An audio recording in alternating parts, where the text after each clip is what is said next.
Hi, I'm Kendall Trotter.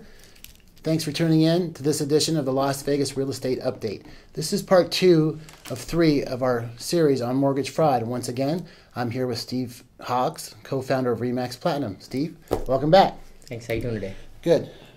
In our first segment, we talked about what mortgage fraud is and how it was executed here in Las Vegas. Now, I'd like to kind of hit on a little bit of the effects of mortgage fraud. In your opinion, what's happening out there?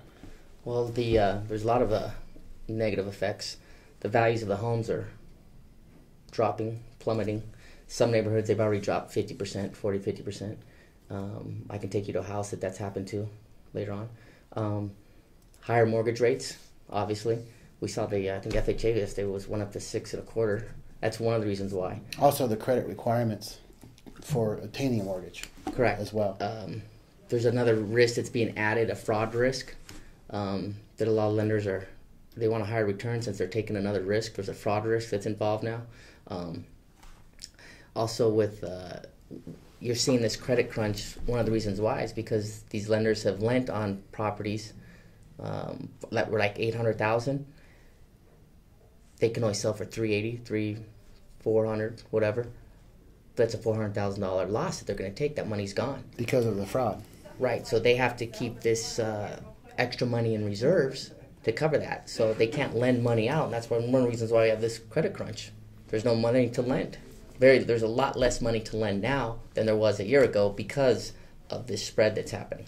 And not only the loss to the banks, the loss to the individual homeowners. We touched on it a little bit in part 1 about the person that bought in a nice neighborhood, maybe a brand new house, never been lived in, that was valued at $700,000, $750,000, that now he's living in a $450,000 house because of the cash back that the LLCs were getting back when they were doing these multiple fraudulent loans. Correct.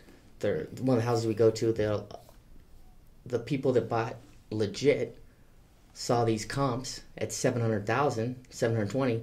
What they did not see is the $200,000 going back. Therefore, they purchased a house at $700,000.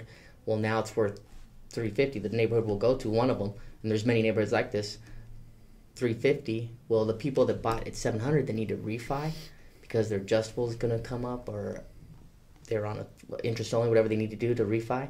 They're not going to be able to, no matter how good their credit is, because they're going to be $300,000 in the hole. Right. The reason why is because these foreclosures that are coming on the market, well, the banks can't sell them for $700,000 because they were never worth $700,000.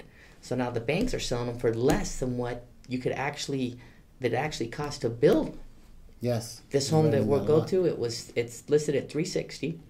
The builder sold it for $500,000. It most recently sold about a year ago for $710,000. Never lived in, and 2 years old. Brand new. Brand new. Never lived in. 2 years, never lived in. Let's go take a look at it.